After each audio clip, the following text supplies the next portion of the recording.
반갑습니다. 처음 그림을 그리는 사람들이 자기가 그림을 그리려고 할 때 어떤 재료를 구입을 해야 될지, 어떤 것을 준비해야 될지 그런 것을 잘 모르는 경우가 많이 있어서 오늘은 재료에 대해서 간단하게 설명을 드릴게요. 아크릴 그림을 그리려고 하면, 저는 지금 아크릴화 지도를 하니까 아크릴 그림을 그리려고 하면 아크릴 물감이 필요하겠죠. 아크릴 물감을 처음부터 큰 물감으로 사지 마시고 요 정도 작은 물감들이 있어요. 그거는 12색이나 28색 이렇게 통에 담겨서 파는데, 12색은 색이 조금 부족하고 28색 정도를 사시면 됩니다. 그렇게 해서 그림을 그리다가 하나씩 물감이 이제 소진이 되잖아요. 그러면 이것보다 조금 큰 거, 네, 한 2배 조금 더 되겠죠, 그죠? 그런 크기의 물감을 필요에 따라서 하나씩 낱개로 구입을 하시면 됩니다. 그리고 이제 물감이 있으면 물감으로 그림을 그리는 붓이 있어야 되겠죠. 아크릴 붓을 준비하시면 되는데, 캔버스가 크지 않기 때문에 붓도 별로 이렇게 큰 거 말고 자그마한 걸로 준비하시면 됩니다. 호수는 요 납작하죠, 그죠? 이렇게 납작한 평붓을 1호, 2호, 3호 이렇게 하나나 2개씩 준비를 하시면 되고, 또 둥근 붓을 1호, 2호 해서 이렇게 하나씩 준비하시면 됩니다.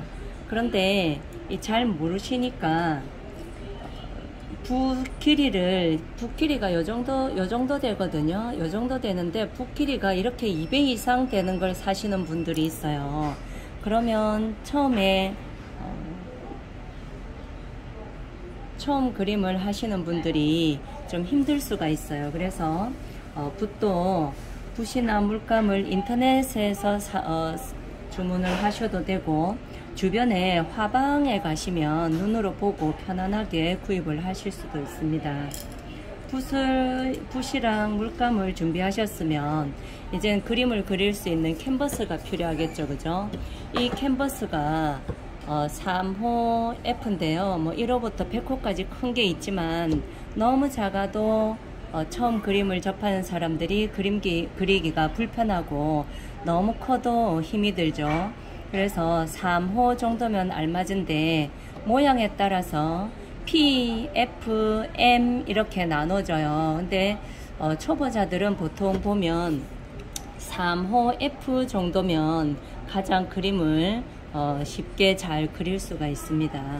보통은 보면 이 캔버스를 이 바닥에 놓고 이렇게 그리는데, 바닥에 놓고 그리면 또 조금 힘들 수가 있어요. 그래서 요런 이젤, 요걸 놓을 수 있는, 캔버스를 놓을 수 있는 요런 자그마한 이젤이 테이블 이젤이라고 하니까 이런 테이블 이젤을 준비를 해서 이렇게 캔버스를 이렇게 놓고 그림을 그리시면 좋습니다. 이 캔버스는 우리나라 국산도 있고 해외에서 수입해 들어오는 것도 있으니까 본인이 알아서 선택을 하시면 되고요. 그 다음에 이제 아크릴 물감은 빨리 마르는 속성이 있는데, 그게 단점이 될 수도 있고 장점이 될 수도 있어요. 색깔을 서로 섞기 위해서 팔레트가 필요하겠죠, 그죠? 팔레트는 지금 제가 이렇게 사용하던 것이라 새 것이 아닌데, 일 좀 쓰고 나면 이렇게 긁어내면 다 이렇게 깨끗하게 되니까, 물론 막 이렇게 깨끗하게 씻을 필요도 없고요. 저 같은 경우는 일회용 물통 뚜껑, 요즘에 이렇게 일회용 그릇들 있잖아요. 이런 뚜껑을 활용을 해서 여기다가 쓰기도 하는데, 색을 섞을 때는 팔레트를 거기다가 물감을 짜서 이렇게 섞어서 쓰는데, 단색을 쓸 때는 그냥 물감에 바로 붓에 물감을 바로 묻혀서 이렇게 사용을 하거든요. 그렇게 사용하시면 괜찮아요. 그래서 오늘은 이렇게 물감 재료를 이야기를 해봤고요. 그 다음에 저번 시간에 첫 시간에 들판에 있는 꽃 모양도 형태도 없이 한번 그려봤었는데, 오늘은 그 들판에 가득 피어 있는 꽃을 이렇게 따온 거예요. 따와서 꽃다발을 만드는 거죠. 꽃다발을 만들어서 오늘은 그 들판에 있는 꽃을 꽃다발로 만드는 그런 간단한 그림을 한번 배워보도록 하겠습니다. 처음 그림을 그릴 때 좀 힘들죠. 이 이제 재료들을 살 때 인터넷을 통해서 요즘에는 많이 구입을 하시기도 하고요. 또 인터넷에서 구입을 하기 힘들어 하시면 주변에 화방이라고 있어요. 화방에 가시면 전문적인 곳이니까 눈으로 보고 구입을 하실 수도 있습니다. 그렇게 구입을 하시고, 이제 들판에 피어 있던 꽃을 이제 꺾어 왔습니다. 잘 보이시나 모르겠네. 아이쿠. 들판에 피어 있는 꽃을 이제 마음대로 이렇게 꺾어 와서 꺾어온 꽃들을 형체 없이 꽃다발을 만들 건데 많이 꺾어 왔습니다. 한번 표현을 해 볼게요. 들판에 그릴 때는 크기가 가까이 있는 거는 크고 멀리 있는 거는 아주 작게 그렸잖아요. 그런데 이제 들판에서 꺾어 왔잖아요.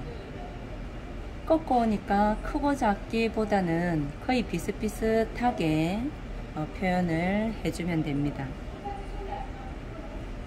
이것도 그다지 모양과 형체가 필요 없기 때문에 편안하게 그릴 수가 있습니다.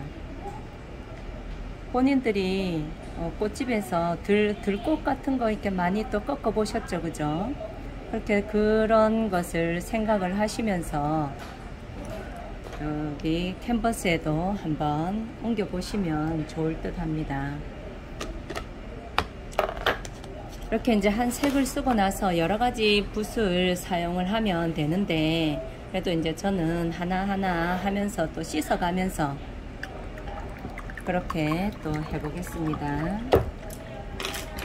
이렇게 씻고 나면 물기가 있으면 또 그리기가 불편하니까 반드시 이렇게 물기를 꼭꼭 닦아주시고, 예쁜 꽃을, 들판에 피어있던 꽃들 이제 꽃다발을 만들 건데, 지금 아직 여기 안 말랐으니까 마르고 나면 위에다 조금 해도 되는데, 마르지 않아서 사이사이 마를 때까지 요 색은 사이사이에다가 한번 넣어 보겠습니다. 조금 크기도 하고 조금 작기도 하지만 처음 표현을 할 그 들판의 꽃처럼 크기의 형태가 확 차이는 나지 않습니다. 또 꽃다발이니까 좀 많이 이제 그려줘야 되겠죠. 어떤 형태를 그리려고 하면 처음에는 좀 힘이 드니까 그냥 색으로만 표현한다 생각을 하시면 좋습니다.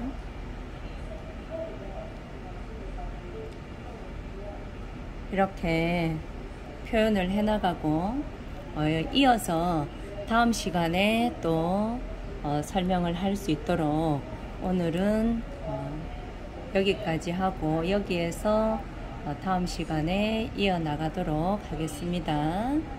다음 시간에 봅시다. 안녕.